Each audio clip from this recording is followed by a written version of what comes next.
Big night, big Friday, big Friday at the Golden One Center. Couple of nights. Yeah, big weekend. I mean, we're gonna say this 7 more times, I'm sure. Biggest weekend in Golden One Center history. This is a big one, man. It is a big one. Like, and the Clippers are coming in limping. Half their team is out. Yeah.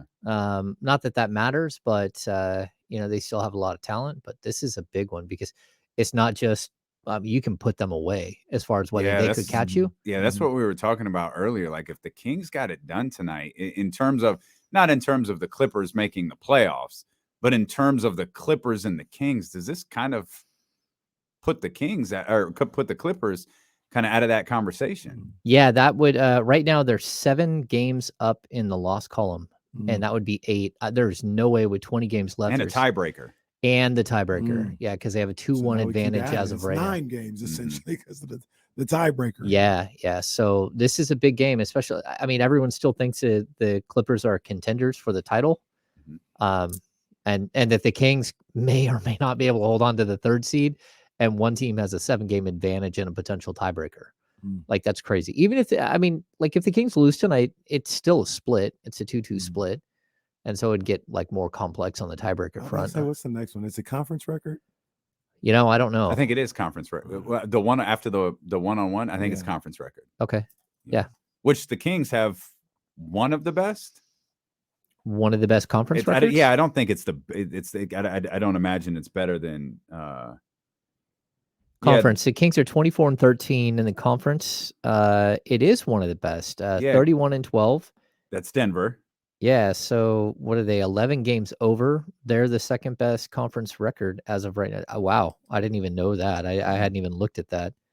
24-13 in the conference. Damn. Yeah, their division record isn't outstanding at 6-6, kind of even Steven. But yeah, big night. Yeah, big night, man. And you mentioned it. The Clippers are coming in kind of reeling. They got guys that are injured, guys that aren't going to play, but. That don't make me feel better, right? This is where my PTSD as a King fans come into play, because I'm like, I don't feel great. I feel great because the Kings are playing good, but it's always one of those things where it's like, man, who knows what's going to happen now? Somebody's out, or this team has lost 4 in a row. They're primed to go Terrence Mann 45 tonight, something like that. You know what I mean? I'm always thinking about that. But do you still have those same worries about this Kings team, even though they've kind of shown us different the majority of the season? I think the one issue that I have right now with this team is that they're really bad against teams who are on the second night of a back-to-back. Like, not the Kings on the second night of a back-to-back. The Kings are just fine on the second night of a back-to-back.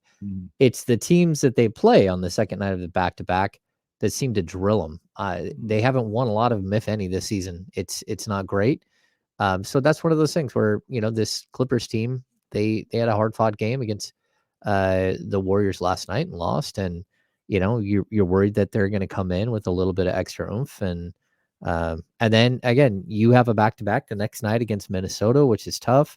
And then New Orleans and the Knicks, like Phoenix, Milwaukee. Like, this is a tough schedule. We talked about it every week we talk about it, but this is a really tough schedule. You have to stay laser focused, but you go on a 5-game win streak right now. That's big time. Yeah. And on the other side, going on a 5-game losing streak is big time in a different direction. And that was one where the Clippers started out exactly as I expected them to. I just expected them to play closer to 4 quarters like they did the first 2 last night, rather than just being done at halftime, because they were a disaster in that second half. And we talked about, we've been trying to figure out, that the Clippers are 0-4, but there's a story behind the 0-4. The 175 points, making 26 threes, shooting like 57% from 3, and losing. That's the story. The next night, or the next game, you lose to the Denver Nuggets in overtime. All right, you're not ashamed really of either one of those. They just lost to the Minnesota Timberwolves. Last night was the one where it was like, oh, okay, that was tough. And then hearing the difference in Paul George talk after the game and Kawhi Leonard talk after the game, it's like, man, I just wonder how much these guys are on the same page. Paul George is talking about urgency and how we have to have a sense of urgency. And Kawhi Leonard, cool, calm, and collected, is like, no, I'm not playing tomorrow. That's the plan. And we're just going to stay the course. Yeah, I really do think there is something to the way that the Kings have handled this season, how Mike Brown has handled every step of the way in this season. They practice nonstop all the time. No one has ever practiced this much. I have never covered this many practices. It is absolutely crazy how much they practice. And they're one of the healthiest teams in the league. So I think that they're in great shape. Like I played high school football, Nevada Union, and what we did there was we're at elevation, like 2,800, 3,000 feet of elevation. And we ran so much that like it was ridiculous. All we did was run. We were in such incredible physical shape. If you even had a chance against us up in Grass Valley, you had to jump all over us in the first half. And even then it wouldn't matter because we just had legs forever and wind, and we're playing against you at elevation. You can't keep up with us. That's what it kind of feels like with the Kings right now. Like a bunch of teams are getting tired. A bunch of teams are having some, injuries. The Kings are playing through most of their injuries. And even if they do miss games, it's like one game here, one game there. Yeah. And we've seen them have dips as far as player production, but those dips feel to me a lot of the time like guys have run out of gas, and then they fight through it and they come out the other side and they eventually start to pick it up. This team works out together after games. They, you always want a bunch of gym rats on your team, but you also want the workout warriors on your team. And I think that the way that this group is put together, they've got a good connection with workout warriors and gym rats, guys that are pushing each other to go hit the weight room after games. They're pushing each other to get on the practice court. And that's a good thing. So I think they're in good shape. And the crazy thing about that is, like, it doesn't feel like they're going to let up. Mike Brown, the coaching staff, like, this is what we did to get here. We're going to keep practicing. We're going to keep grinding. These guys are committed to that. They understand that. It doesn't feel like, James, you're there. So, it doesn't feel like anybody's like, oh my gosh, like, this is getting kind of old. Like, look, we're already good. We don't need to practice for 2 hours. No, they're like, all right, this is what we do. We're getting after it.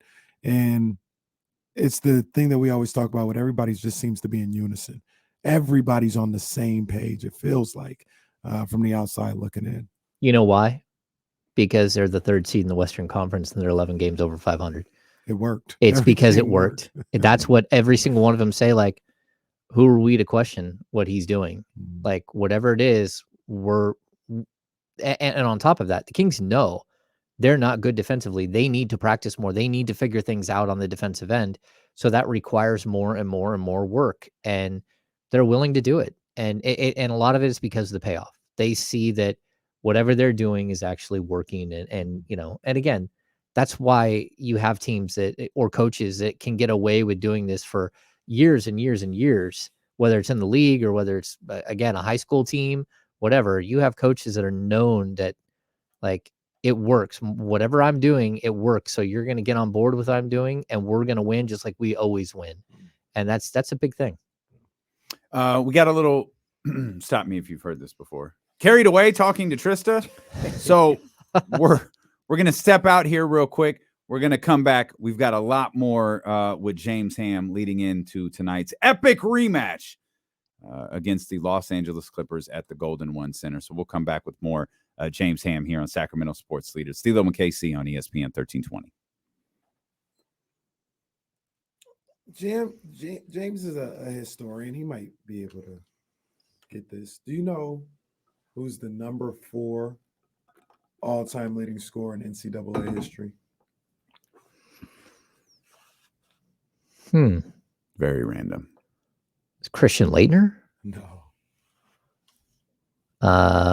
If you're guessing Christian Laettner, he has no idea who it is. No, I was just going off of, like, you mean like total points or like total points? Points in a season? Total points for a career.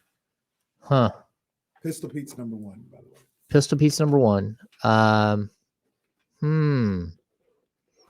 don't think I do. Like, I like Kurt Thomas. He put up a lot of points. Incredible. He was a double-double machine.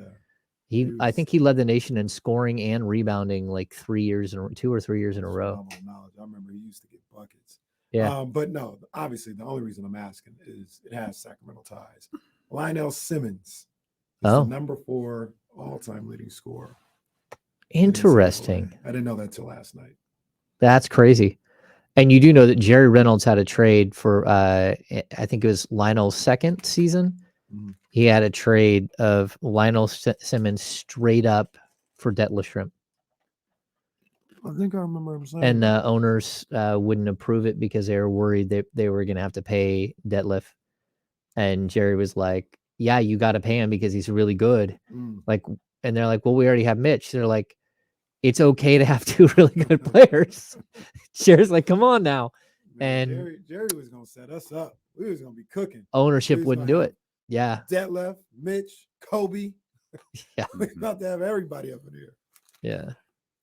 Hey, Umair, sorry about the Sabonis on the prize pick. I got to be honest. Like, first of all, I don't usually do the online thing, but I went through and I looked at all of the stats, like Sabonis without Fox, Sabonis against that team, and it was like a coin flip.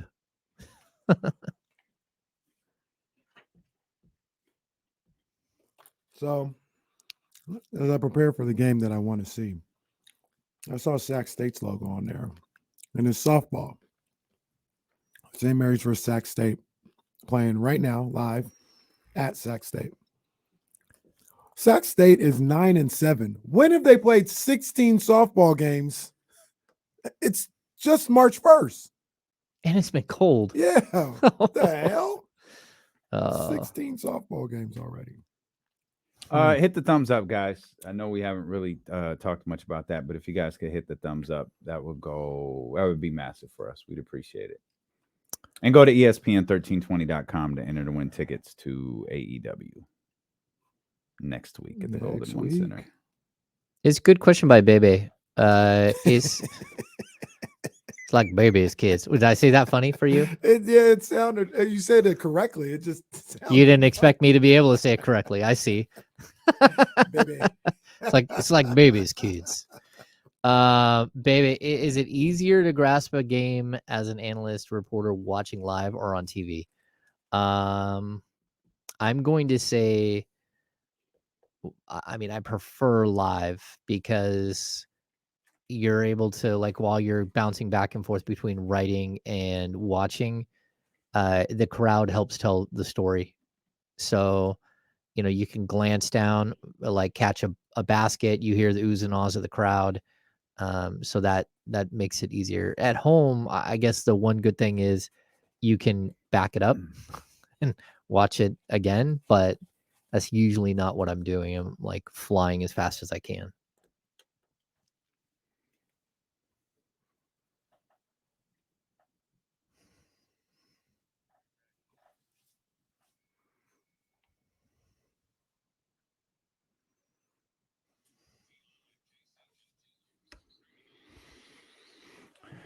James Ham here as well as we close out this week with a big weekend of Kings basketball. The Sacramento Kings and the Los Angeles Clippers tonight, and then they're right back at it again tomorrow against the Minnesota Timberwolves. The Clippers on a second night of a back-to-back tonight. The Kings and Wolves both on the first night of a back-to-back. Obviously, Kings Clippers tonight, Wolves Lakers tonight.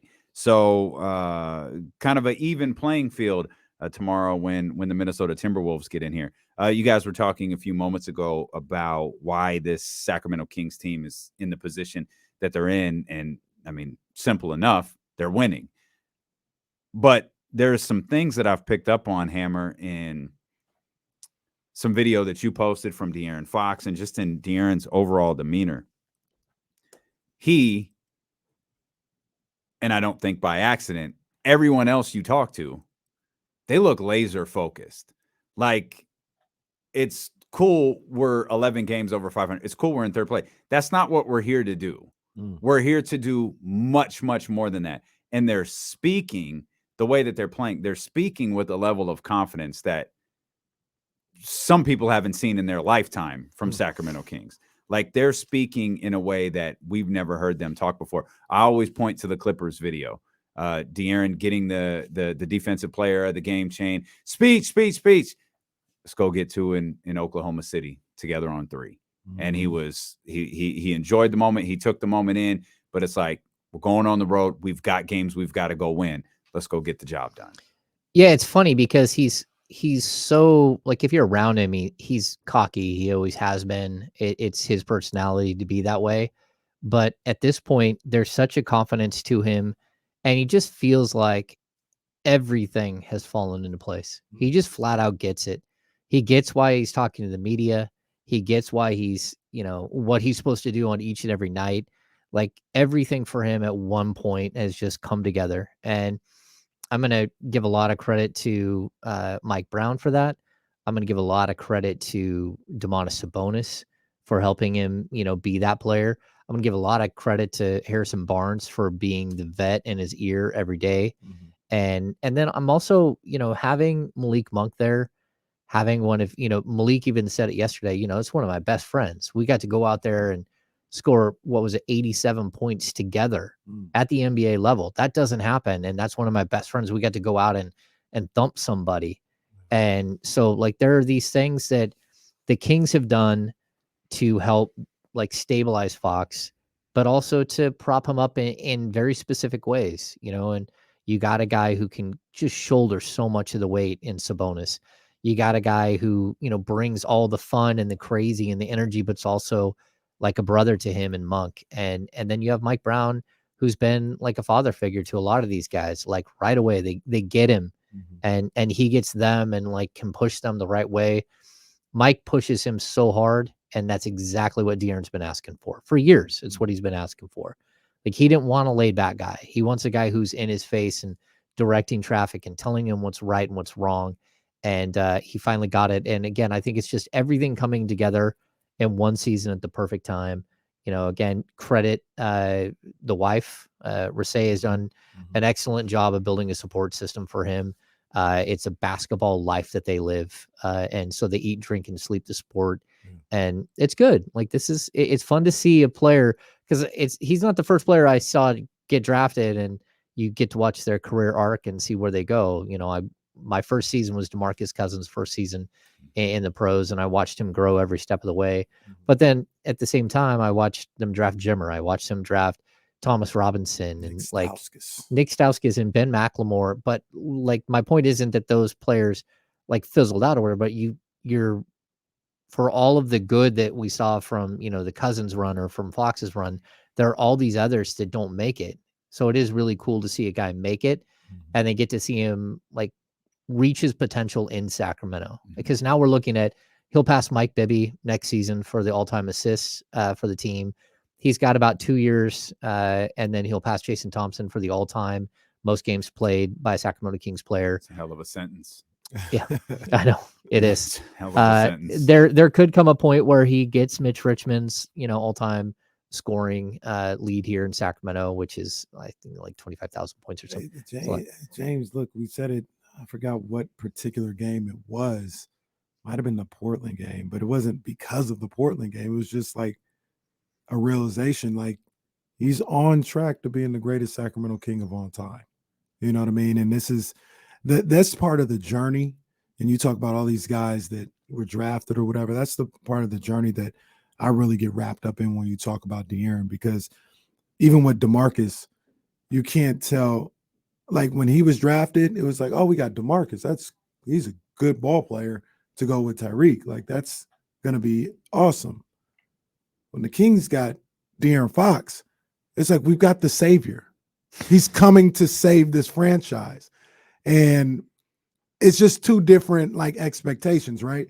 And we're not there yet. They haven't even made the playoffs yet. But he did it almost. Like, he did. He's an all-star. He's a borderline all-NBA player. Like, he is as advertised in that spring of 2017 when, it was time to draft him. And it hasn't been like a straight line either, right? It's been some ups and downs. It's been team-wise, there's been some ups and downs. Some people have questioned him and his play, if he was really that, and to navigate through all that and to get to this point and, hopefully he takes off even further. But I just love the story, man. The story, seeing it all the way through is great. Yeah, to me, he's got plenty of time before we start talking about whether he's a greatest Sacramento King. I mean, Mitch Richmond was what, a 6-time All-Star in Sacramento. Chris Webber, like 3 or 4-time All-Star in Sacramento. Like, we still have time before we actually anoint him as like the greatest Kings player of all time. And the other thing is, he needs to show it. Like, we haven't even got to the point where he's being able to show he can do it in the playoffs. I mean, because look at how many times we saw Tracy McGrady make it to the playoffs and fail. Mm-hmm. Again, how many times Paul George early in his career didn't get anywhere in the playoffs.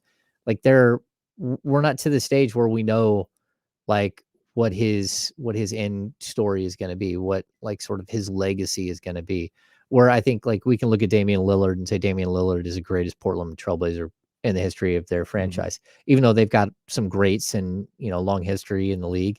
He's still like the greatest Trailblazer. In order for Fox to do that, he needs to replicate this season. I don't know, maybe 6 more times, 7 more times. And I know that sounds crazy, but that's what the game is about. It's how many times can you do it? And we talked about Sabonis. Like, you make your third all-star team, man. If I'm Sabonis, I'm now looking like, can I get to 7 all-star teams? Can I be a Hall of Famer? Can I get there? And a lot of it's going to be like this partnership with Fox and how they can develop and how they can push forward together. Yeah. We joke about, I use the word joke loosely, about why De'Aaron is having the season that he is. Because I think a lot of us have believed this is the caliber of player De'Aaron has been for a while. Is it just things coming together this year? Is it Mike Brown? Is it the supporting cast, so to speak? Is it the players around him? Like, what is the ultimate reason everything has clicked to this level for De'Aaron this year?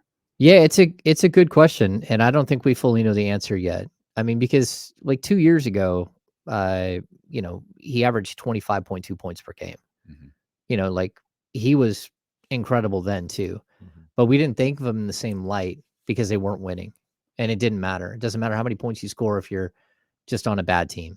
And so the fact that he's been able to convert like the promise into productivity, but then the productivity into wins, that's really big, because each of those steps takes a lot for a player. Some players get to walk into the league and they're in great situations. They're in storied franchises, or they've got great veteran support all around them, and they get to excel right away. And then other players, they've got to fight. And a lot of times those players like Fox, they get lost in the shuffle. They get lost in the shuffle of 4 head coaches in 6 seasons, because that's what he's gone through. Like, he's seen coaches fired in the middle of the season, well, just once, but he's been there through turmoil. He's been there through the Dave Yeager situation with front office and things going south that everyone knows is crazy.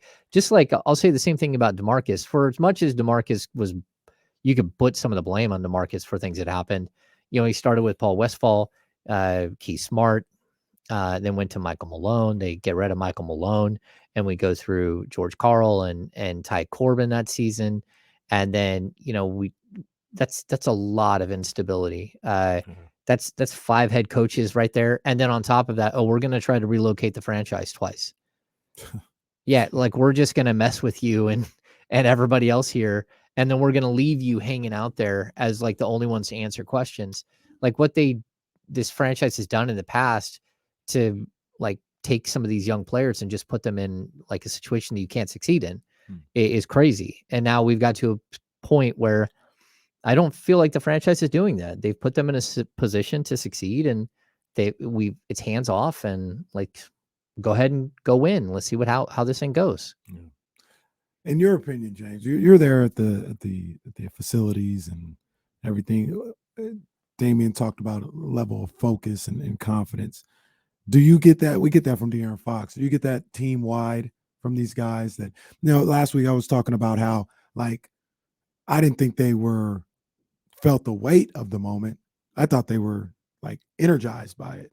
Do you like kind of seeing them at these practices? Do you kind of get that same feeling that they're kind of energized by what's going on, not maybe wide eyes what's going on? Yeah, they're laid back. They're taking it in. They're enjoying the ride. That's what it feels like. There is no tension in the room. You walk into the practice facility, and it's a bunch of dudes having a good time.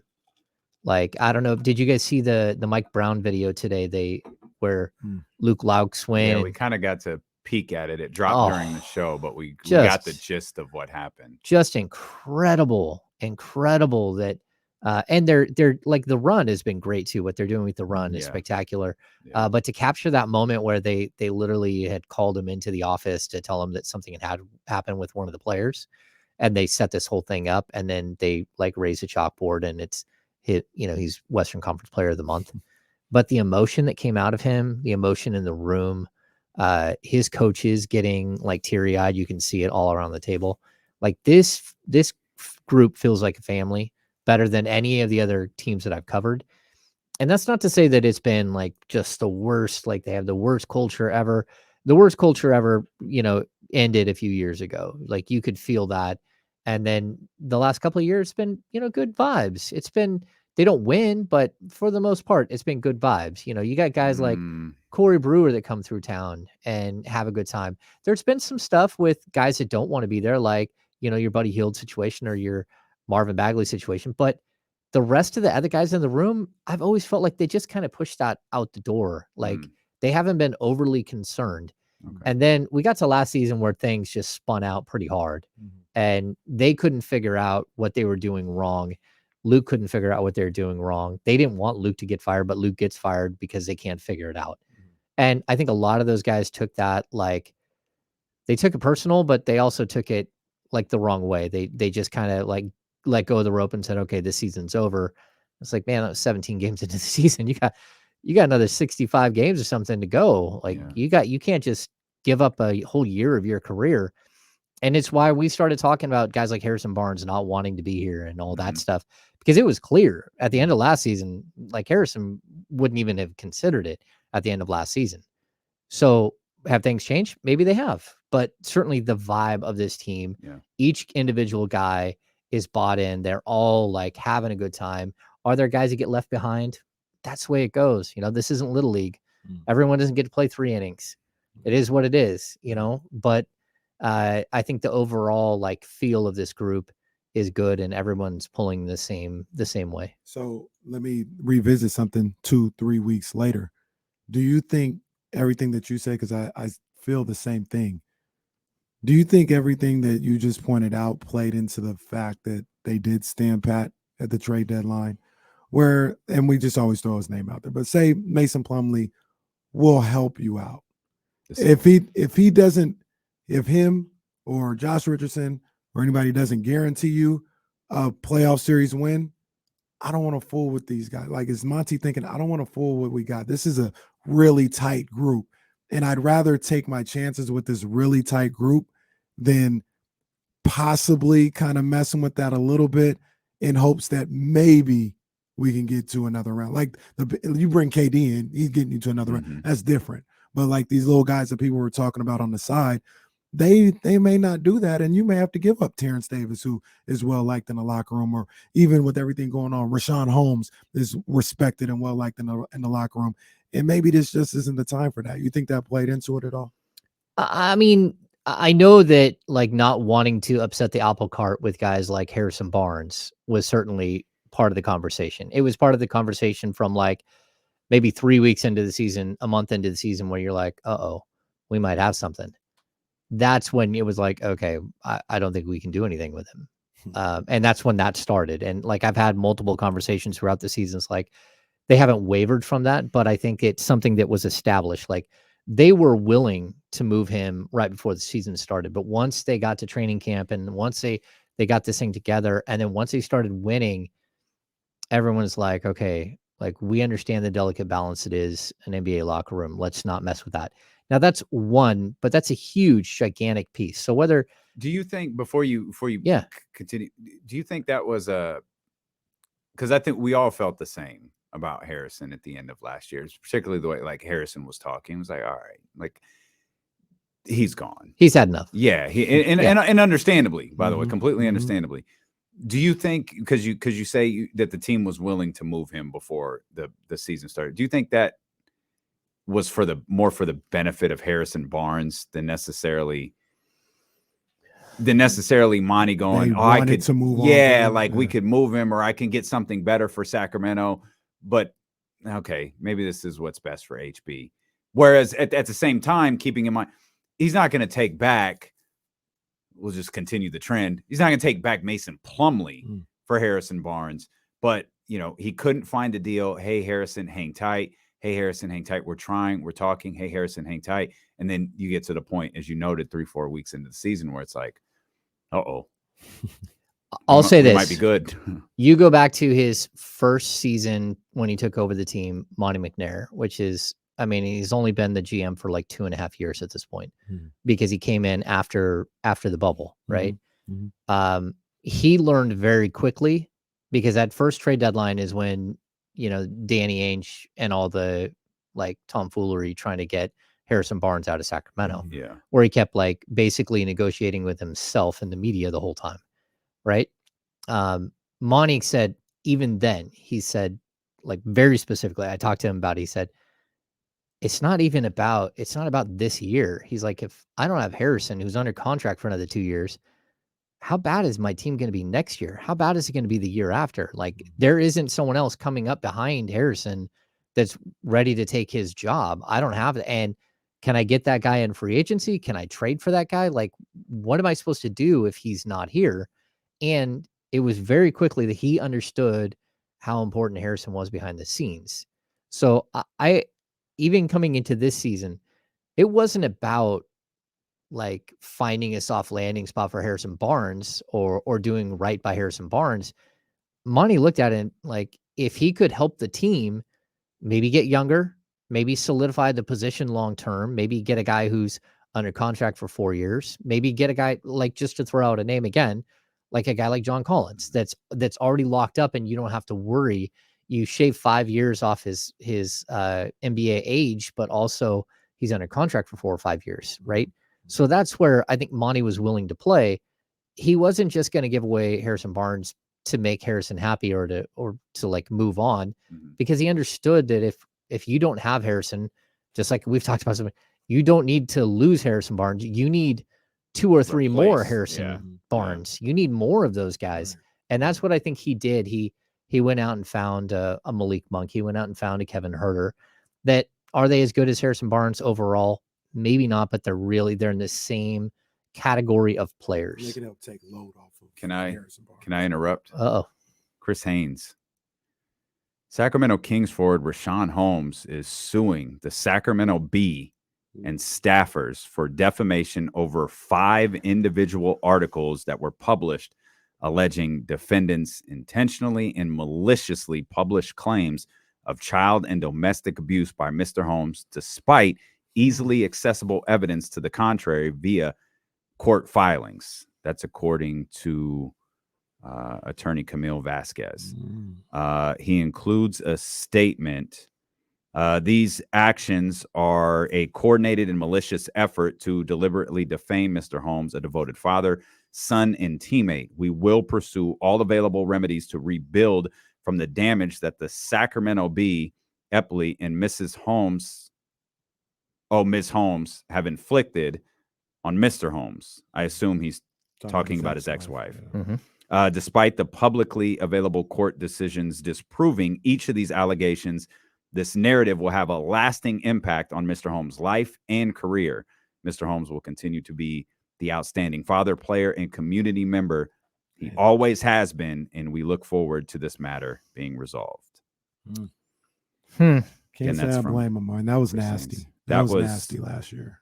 We don't often react to that stuff live on the air, but that was bad. And I think we all agreed that it was incredibly out of line. I was like going through it again and again. It was stunning.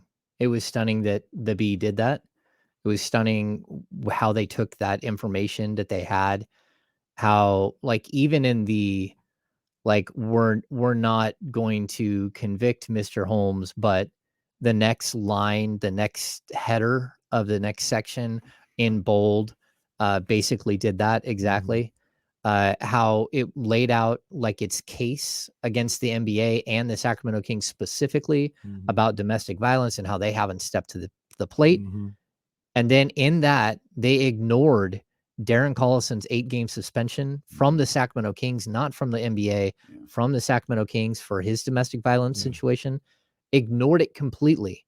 So like the journalism was not good. And not only that, but the editorial process, like whoever green lighted that, whatever attorney gave a thumbs up to that was so incredibly irresponsible. And then I'll back it up with this because I know this to be true 100%. He actually got his child back. He had to fly to Georgia. Basically he had won a court hearing and actually won custody of his son. His ex-wife absconded with their son, flew to Georgia, and tried to go to the Georgia courts and once again relitigate the case in Georgia. So basically, she stole their child. She broke the law, took the child out of state, and tried to jury shop, basically, courtroom shop. The judge in Georgia took Rashawn's son, held him there, called the parent, called Rashawn and his family, and had them come get him from California. So this entire situation plays out, and the Kings gave the Sacramento Bee this information it happened on, I believe, on a Friday. All weekend long, they sat on it. Monday, they sat on it. Tuesday, they sat on it. They came to me, gave me the information, and said, here are the court case. Here's the court case. He has custody of his son. This is what just happened. This is a judge's rulings. Not this is our opinion or anything else. This is what the court said. Can you put this out there? Because we're not having any traction here with the people who defamed him. So I took it, I wrote it, put it out there, by the book, by the letter. I went through the court case all the way through, read every single bit of it, and just reported the facts straight up. They sat on it for days when they knew it, and they let him and his family hang out in the wind. Just absolutely, absolutely pathetic. So it's worth reminding people, James's editor at the King's Beat is Mrs. Ham, attorney at law. So anyway, so I don't. You're not missing nothing. Yeah, I'm not. Well, not only that, there aren't any T's not being crossed. No, they're like, it's straight up by the book, because I don't want to get sued for something I write. I mean, at all. Like, I don't want to get sued for something, and it's very plain. Like you have to have an LLC when you're a writer like me, because you want protection for sue the company. Yeah, you sue the company, not the Ham palatial estate. I don't want them taking with the my armed boats. security guards. Yeah, I don't want them taking my boats. They have to get past armed security first. Yeah. You know, the other thing, obviously, what happened to Rashawn in that case was, like I said, it was just nasty how that went down. But you mentioned it, Ham. I mean, the writer went pretty hard unfairly at the Sacramento Kings, and I don't know what's going to happen in the future. NBA they're probably too. Lucky they haven't heard from them either, because that was pretty reckless. This goes into the heading of personal reasons. That's why Rashawn Holmes away from the team, personal reasons, right? And so the team is going to follow the lead of the player in this situation. Like, did they heap on a bunch on the Sacramento Kings? Sure, they did. But the Kings are like, okay, look, are we going to get into a battle with the Sacramento Bee, who is a sponsor? Like, who you can see Sacramento Bee signs or have been a sponsor for decades in the building. So are you going to go fully in on that, or are you going to let it just play out? And then realistically, as an NBA team, you want to distance yourself from the situation completely, because we all know, like, we don't really know what happens in a domestic violence case. Like, I've heard, again, what happened in the Darren Collison case. I know, like, this is a story that's been pitched. Okay. Like, I don't know that that's the case. I do know that I also have ties to the Placer County DA's office, and I had conversations with detectives and said, like, this is one you should probably stay away from. Okay. I got you. Like, I can't give you the report, but like anywhere in California, he's going to be found guilty. Okay, I trust that that's the case. When it came to Rashawn, it was like this weird, like you don't go to a quote unquote victim's house and write how, you know, the child ran and hid in the bedroom because they were afraid. Like it was some crazy stuff that like is not, you can call it opinion, you can call it whatever you want, but like it was not fair and balanced.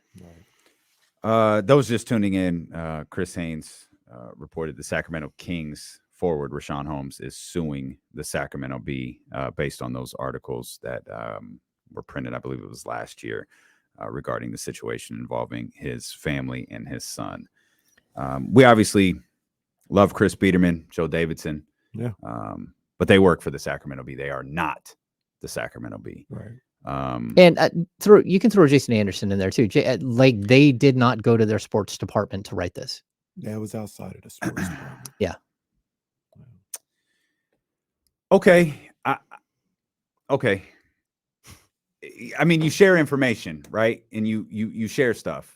You retweet stuff. You bring attention to stuff. That, you know, we all got to be held responsible for that type. Kyrie had to go to classes for sharing something. Like we all got to be held responsible. We'll come back. More with James Ham. We'll get back to the basketball part of this, but that was some breaking news we wanted to update you with. Huge game tonight at the Golden One Center. We'll dive into it when we return here on Sacramento Sports Leader, ESPN 1320. I don't have a problem with Jason. We're not friends. We're not. You know, I don't have a problem with Jason Anderson. I don't have a problem. I see Jason tonight. It's gonna be all good. I'm very confident. I only saw the article because of Jason. Like, I don't know who the woman who wrote it was. I don't know her. Like, I don't follow her. I don't do any of that stuff. I saw it because of JA. And to me, that's... I can tell you that they did not know that article was being written. The first one, they did not. It had not gone through the sports department at all. Man, before it went out. That's at least what I was told at the time. I believe it too, because I believe you. Yeah, it was someone looking at me and looking me in the face and saying, I did not know this was happening. And if they did, it was like in the last 2 seconds, hey, this is going up right now. Yeah. So. Duke can't score for shit. Nobody can. This game is intense. Hey, Tyler. This is the fifth quarter like this. Tyler, we're not doing it. Like I said, I'm not no two-faced dude, man. I see JA all the time at the games. He's a good dude to me. I'm not gonna sit up here and like talk crazy about it. I don't have no problem with Jason. Yeah. I do the B, you know, put that out. And then kind of what Damian's he retweeted it out. Like I would have been like, Jay, don't do that. Like that's not cool. But as far as like the man, every time I see Jay, it's nothing but good vibes. So we're not gonna do that. I'm not gonna let that happen on the watch. And I'll say this, Tyler, like I've known Jason for a long time, and Jason and I have had like some moments that were not good at all. But I will tell you that Jason cares deeply. Well, we should point out, just because he didn't write this. No, he didn't write it. He absolutely did not. He did not write it. Yeah, he did. He had nothing to do with it. He cares deeply, and like he works really, really hard. Like Jason is a grinder, and this has nothing to do with Jason. But when you're associated, you're associated. No, this game really is intense, though. Are you guys watching Duke? Yeah. These two just throw rocks at each other for 40 minutes. I don't think Kara's beat this coach. I think she's 0 for 4 versus North Carolina, which sucks. Yeah. Man, that place is packed, though.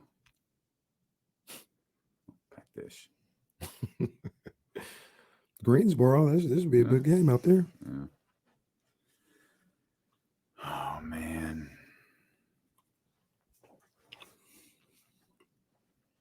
Okay. Yeah, our hour long with Trista. I'll figure out what she wants to do. I'll text her over the weekend.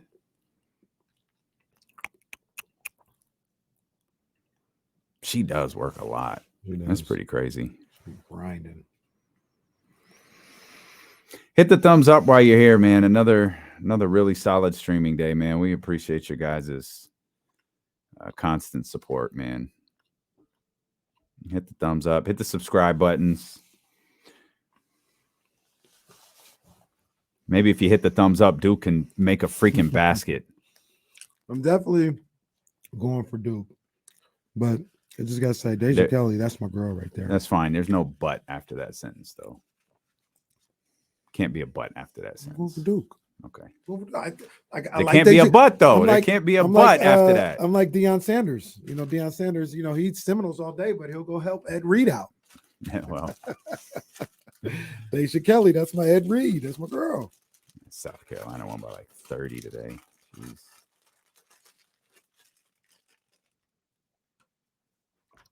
It's pretty wild. All this stuff is wild. The Rashawn Holmes stuff. Yeah. I hate covering that side of the stuff. Like I was on a stadium tour of Golden One Center while it was almost done being built when the Darren Collison stuff broke. Jeez. And I had to because it was Memorial Day weekend and I had to go. Like, I'm sorry, we got to go cover this. I don't know why. Oh, Bonte Hill retweeted it. Warriors are 15-2 versus the Pelicans. Did you see that? Yeah. The last 17 games, they're 15-2. Wait, is Mark here today? Yeah, Mark's here today. He's not on ESPN. Getting all this PR stuff on my Twitter feed.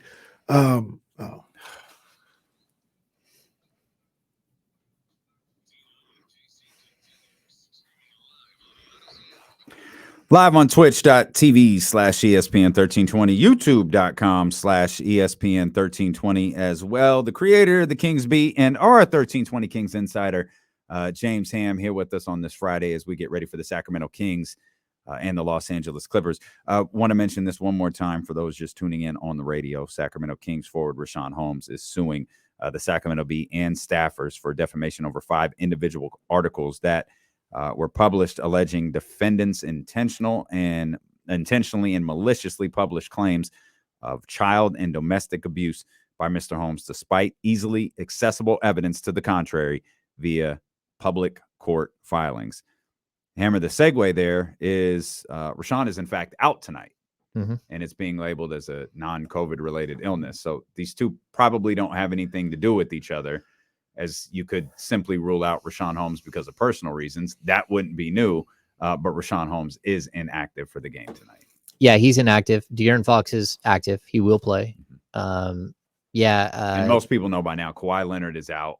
We learned Marcus Morris is also out. And I'm missing Norman Powell. Norman Powell. Yeah, and Zubats is questionable. Yeah. I think Norman Powell, by the way, had like 20-something last week. So, that's not like a small...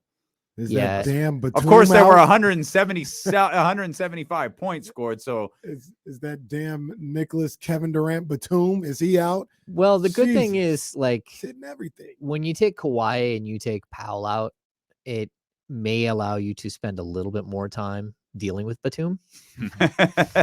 So True. sort of the trickle down, situation here where it's like, oh wait, maybe we should defend that guy since we don't have to double team that other guy, and then kind of hedge towards Powell a little bit when he gets hot. And Powell has been playing really well. He has. So the final score tonight, by the way, is going to be like 108 to 103. It's going to be like drab. It's going to be like, what the hell is this? It's going to be like the second lowest scoring game of the year or something like that.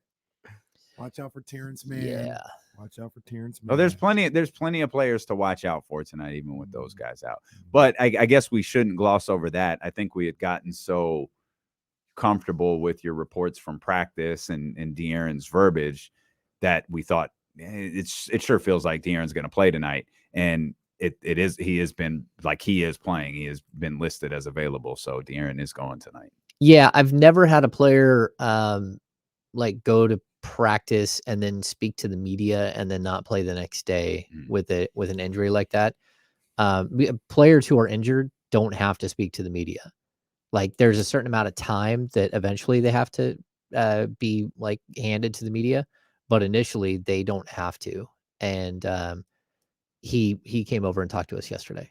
So Yeah, I was confident yesterday he was going to play, and I even asked yesterday, hey, like, like kick tires around the arena, like has he practiced and all that stuff, and it was like, yeah, he practiced fully.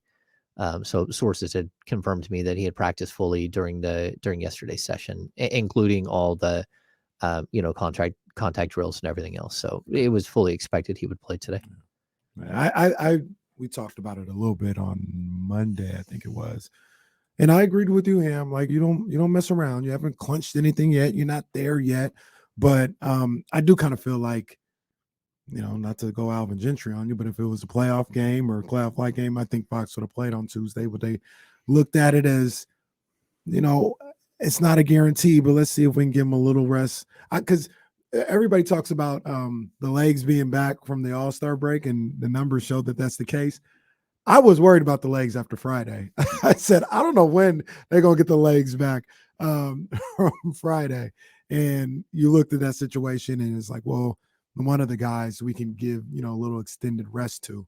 And they did that with De'Aaron Fox, and it worked out. They were able to win the game. He's ready to go today. So I guess it all kind of worked out.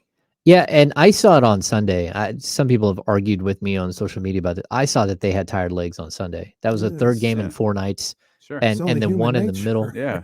And they had to go from Sacramento to LA, from LA to OKC. Yeah, we pointed that out earlier. We always talk about the Clippers game. It was the second night of a back-to-back. Yeah. That too. Yeah. And then the OKC game, it was the third game in 4 nights. Right. And the middle game was like the most intense game. Lots of NBA built-in losses in this last stretch for the Kings. Oh God, they're coming home tonight.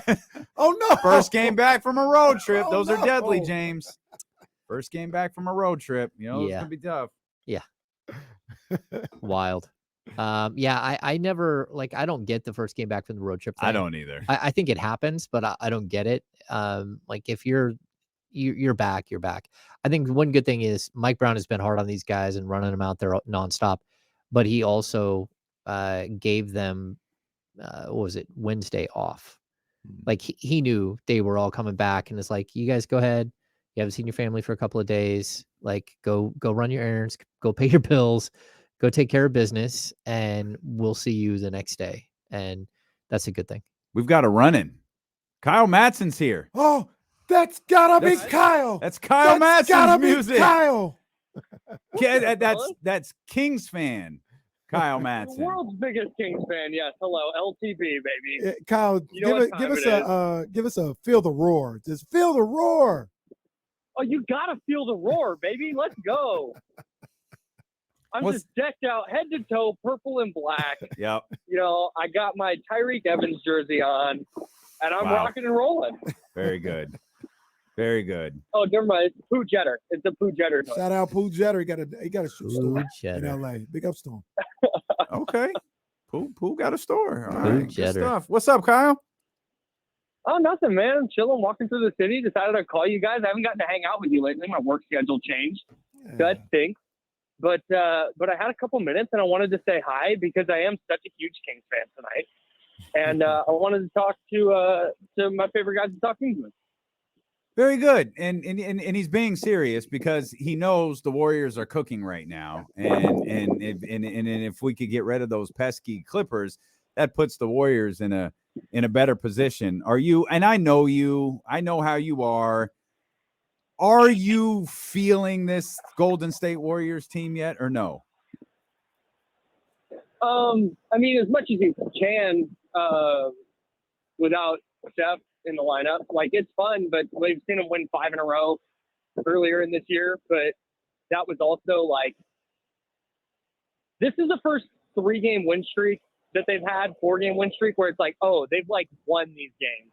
If you go back to their 5-game win streak, they beat Memphis on Christmas, and then after that, they went to double OT with the Hawks, and they needed overtime to beat the Rockets or something like that. They were just going getting by from the skin of their teeth against some not very good teams. Mm-hmm. But now it's are they beating awesome teams? No, but it's been the Timberwolves in the play-in hunt. It's the Clippers in the playoff hunt. So these wins matter, and they're pulling them out without Steph. And if they've turned that corner, and then you get number 30 back, and then eventually you get Andrew Wiggins back, hopefully, that's where things can kind of get interesting. You know, Kyle, I've been very dismissive of the Golden State Warriors in recent weeks. I thought they were cooked. Still not sure they can win on the road.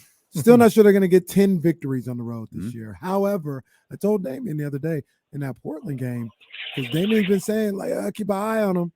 And that was the first time I was like, I kind of smell what you're cooking. I'm not all the way there yet, but I kind of smell what you're cooking. Then they came out, did what they did against the Clippers. That was a good look as well. Steph Curry coming back on Sunday. I see, like, way in the distance, I see some things possibly happening, but I'm not sold yet, Kyle. I'm not sold yet. No, and that's fair. Like, if you came from the future and you're like, hey, I'm Kenny from the future, I'd be like, how'd you do that? But then eventually we'd get to the basketball, and if you said they lost in the first round to whoever, whether it's the Kings or the Suns or Memphis, that wouldn't shock me at all. But also, like, I didn't think they were going to win it last year either. So I said after they beat Boston, I was like, I'm just not writing this team off ever again. So logically, I get it. And if you're not going to buy it, yeah, sure. I've seen them do a bunch of stuff before, though, that I didn't think they could do. So that's kind of what I'm rolling with. I'm just enjoying it. Like, they're trying now. They're playing defense, which is fun. And just kind of trying to have more fun than I had watching them lose to the Lakers the other night. I'm closer to buying it than I have been in weeks. I'm closer to it. I mean, I'm right there with you. I buy them as like a playoff team, but I'm not sure that I would consider them a contender this year. They just don't have the depth. I just don't know who the contenders are in the West, because I don't believe in Denver. And a lot of people believe in the Clippers, and that's tough to believe in after what we've seen. A little dicey right now. Yeah. A little dicey. Yeah, and I don't think anyone's sold on Dallas. And no one even knows Sacramento exists except for Mona Shelburne. So. Yeah, Phoenix is interesting, but again, you give up a lot of defense for a 34-year-old offensive player who gets hurt all the time. Yeah, but Phoenix is really interesting. Yeah, they're really interesting. I get it, but I'd love to see. Wild. Like, I want to see Phoenix and Golden State in the first round. That'd be cool. I'd like to see Golden State and the Clippers. That's just it. Is like every single team in the West. I'm like, I can see the Warriors beating them in a 7-game series, but then also the same amount. I'm like, yeah, I can see them losing to that team in a 7-game series. Like, it's just I'm not super confident, but at the same time, like, you can't write them off. I love that it appears no one wants the Kings and Warriors in the first round. Think of all four. I don't want it, man. I ain't gonna lie to you. I don't want it. That's not enjoyable. The Kings would score 178 points a game in that series, and I just don't know. Like James said, I don't know if the Warriors have the offensive firepower to keep up with that on over a 7-game sample, especially when they're gonna have to go on the road for 4 of them. If they have 7 road wins all year, and they're gonna have to go get a couple in the playoffs. Like, I don't know. I ain't gonna lie to you. As long as they got 30, I'd be terrified. terrified. Yeah, no doubt. I get it. I just look. Here's why I don't want Warriors teams. Like, here's the biggest thing. It's like, I like you guys, and and I feel like I might not after 7 games of that. You probably wouldn't, and you probably wouldn't, especially because we won the series. Because the truth is, we all work for the same company, and this is the reason I don't think I want Kings Warriors, is they would work us to death. All of us, like Kyle would be on the show every day. James Ham would have to wake up and do the Bonte and Butcher Boy, the morning roast, and then we'd be on the morning studio. Oh, and then we'd have to travel. We'd absolutely have to be at the games at Chase Center. We'd go live. Sure. Let's meet up in Fairfield. We'll do a show live in Fairfield. Oh, from the God. Nut Tree. Live at the Nut Tree here. Dude, right now, I'm like, man, the Beam's the coolest thing going in the NBA. Like, man, that place is going to be rocking. If the Warriors played the Kings, I'd be like, no, not the Beam. Get rid of it. It sucks. I hate it. Kyle won't even smoke that week because I'm lighting any beams. I would not, dude. I'd change to a different drug that week. Hey, man, it's great to hear from you, man. Appreciate you calling. Always good to hear from Good you, to Kyle. talk to you guys. Take Yes, care, sir, man. Kyle Madsen, Candlestick Chronicles, by the way, still going strong. Yeah, man. For those who want to keep up with the San Francisco 49ers during the offseason. I love that everyone just wants to avoid the Kings and Warriors. It really would be so think much how fun, massive too. it would be. It'd be a lot of fun if you weren't a person like me that I wouldn't be able to enjoy. But I don't think you're alone. I think a lot of fans would feel that way. Like if Warriors fans were at the Golden One Center for the series, like during the regular seasons, it's whatever. But the postseason, especially the first postseason run in 16 years. I think it still holds true. The Kings and Warriors have never been in the playoffs in the same year Right. in the 37 years the Kings have been So in Sacramento. imagine the first time they're playing each other. Hey, I'm okay with that. If that's what happens, like it is what it is. That team is not nearly as deep as they were before. Mhm. Like, are they good? Can they beat the Kings? Sure. Are they more experienced? Sure. If you go in, you take it one game at a time and you just try to focus, this is not like the 1995-96 Kings where they're the 8 seed going up against the number 1 seed Seattle Supersonics. And they gave them like a hell of a run. I mean, it was a battle until Mitch hurt his ankle, right? Yeah. But before that, like just the atmosphere, like it's going to be crazy. Yeah. It's going to be crazy. And I hope they do like King's Landing or whatever they're going to do, like their version of Jurassic Park all over the place. Mm-hmm. And like it's going to be a party here in Sacramento. And, we haven't even really looked like, what is the Kings' magic number? Like, how many are we down to here before they actually clinch a playoff spot? But I don't know what 15 it's for. It can't be for like Will has the most specific numbers. If Will's still watching, I know he'll throw it in. Do you think they recreate? Do you think there's a 20-minute ovation or something like that? A 16-minute ovation, 1 minute for each year. that first game at the Golden One Center. Do you think there are those types of vibes there? Yeah, I mean, I think you're gonna have like it'll be such a big night. Like again, I was lucky enough to go to the 95-96 playoffs. And it was crazy. Like people driving down the street everywhere with banners flying out, like flags, purple flags hanging out the back of their trucks. And like, it was absolutely wild. Mm. And we're going to see that all over again. Like as soon as this thing is on and people know who they're playing, it's going to be crazy. I kind of hope that it's somewhere, it's not the Warriors, although that would be much cheaper to cover, but like, it is what it is. This team hasn't been there. You need to celebrate. You need to make a big deal out of it. Yeah. And then you need to do it again the next year and the year after. Yeah. You got to figure out a way that this is the beginning of something. It's not something fun for one season. Absolutely. And if everything holds serve, if they've got home court advantage, it's going to be on a Saturday or Sunday. Lord have mercy. That whole day is going to be a party. A whole day. Woo! Can't wait. Yeah, it'll be something. It's going to be intense. But the Kings got business to take care of tonight. Yes. And the Kings got business to take care of again tomorrow. Yes. Again, it'll be the second night of a back-to-back for both teams. And I'm curious, what is your take on the Timberwolves? Like, I don't know what to make. There are two teams I don't know what to make. I don't know what to make of the Timberwolves, and I don't know what to make of the Pelicans. Yeah, I mean, I told you guys in the beginning of the season, I wasn't sold that the Rudy Gobert move was a smart play at all. I just thought that it was. Me too. I definitely didn't think it was going to work out. Definitely. I said it right from jump. There's no way. I don't get it. I don't see it. Well, I mean, your biggest deal there was that you took like a really like an incredible interior defender, which should help. Karl Anthony Towns is a horrible defender, but you still don't have anyone who can defend the perimeter, especially your two bigs cannot defend the perimeter. And now Cat isn't healthy. Like he's never healthy. And that's the same thing. Like I told you guys about the Pelicans too. Like we can sit here and discuss the Zion thing all we want. I don't think he should have been an all-star. He has not done it long enough. He hasn't proven that he can stay healthy. And people are like, oh, just wait till Zion gets back. It's like, okay, for what? 3 games, 5 games, 8 games? Like, how long is he going to be back? Because I mean, even a 7-game series, if he goes into a 7-game series healthy, I'm not sure he plays all 7.